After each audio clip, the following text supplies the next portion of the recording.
Welcome. So, little short news video, just discussing some of the news that's come out over the past couple of days. This will be to do with the legendary armor coming to PvP, World vs World. It will be to do with the pre-release demo for GW2 Path of Fire, which will be coming out soon, and also be on the upcoming stat changes in the Q3 Balance update. So without further ado, let's go into the first section. This is a red post from Gail Gray, the Arena Communications Manager. It's just a little message from the Skills and Balance team, just to say, explain what they've been doing and what they're going to put into this balance update. So a lot of it is based around foods and utilities and just general consumable stuff. With the release of Heartthorns, we added new stat combos for equipment that included concentration and expertise as stat replacements for condition duration and boon duration.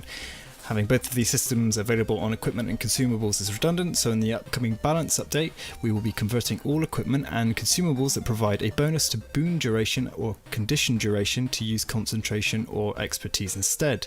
This allows players more granular control over how much benefit they receive, and makes it easier to balance and scale those values across the game. Runes and sigils are not included in these changes and will remain in their current form. That's excellent. So just like they did with the power foods like seaweed salad and the silly wiggle matter, they are now standardizing all of the condition and boon duration stuff.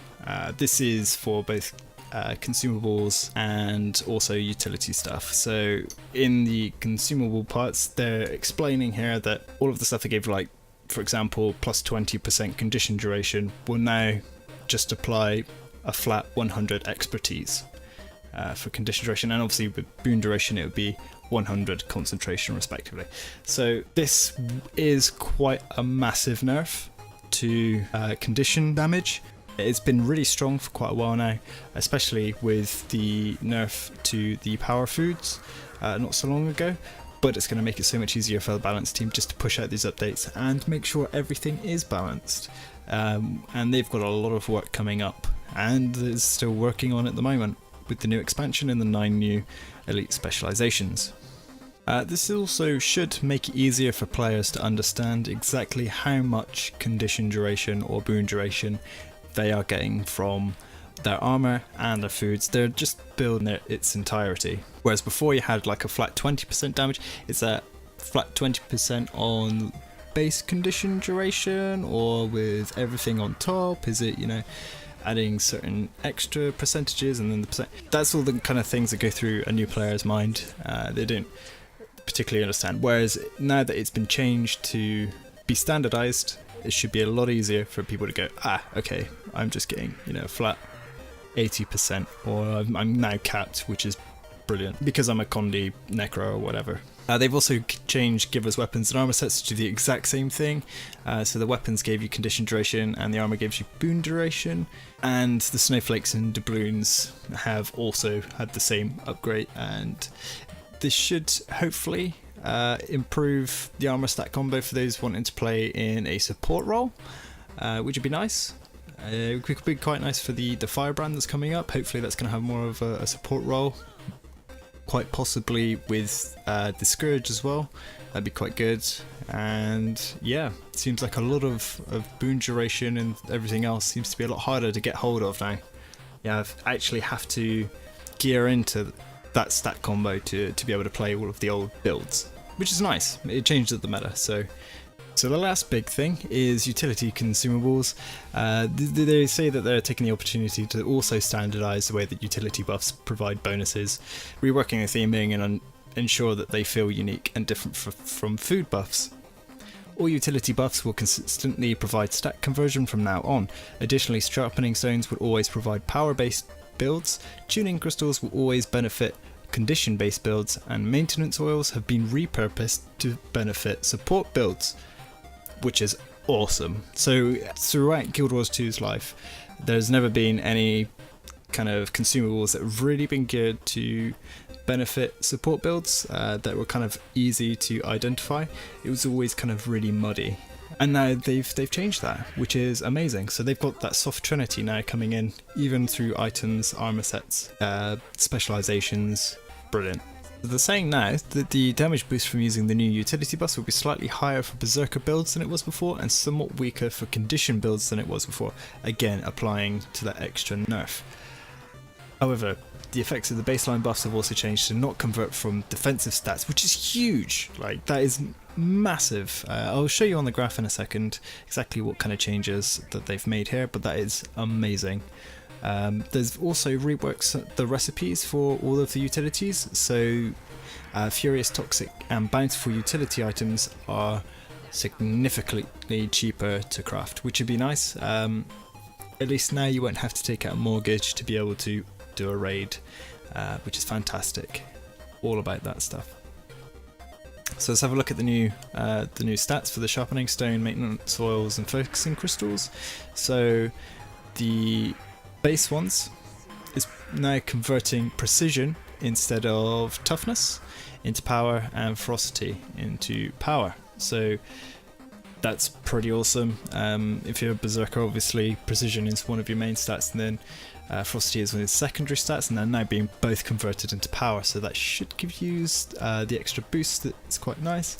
Maintenance Oils now giving you Concentration and Healing, which is actually pretty good if you're a boon spammer, which can be a lot harder to do these days. Yeah, Toxic, Condition damage into Power, Expertise into Power. Yeah, it's not bad. Or you've got extra stuff here from like Healing, Power and Condition. Ah, nice. So they've tried to cover all bases here, whether you're Condition and like support, or Power and support, that kind of thing.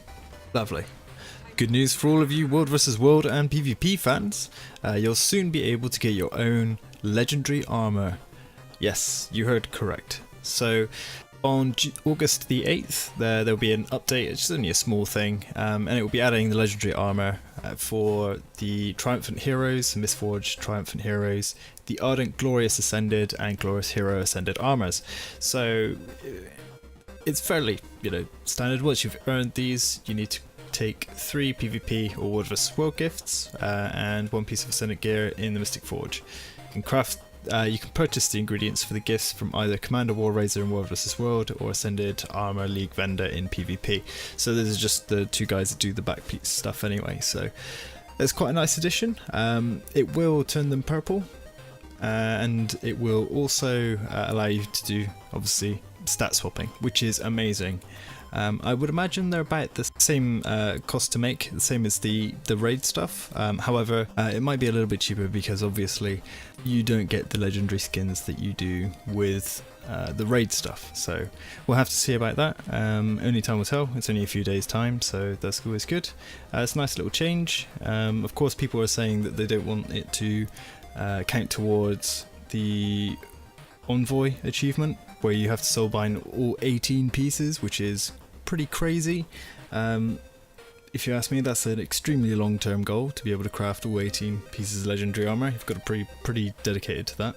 But yeah, so there you go. That's a nice little addition to World vs World and PvP. You now aren't being left behind, and every game mode has access to some form of stat swapping, so that's always good.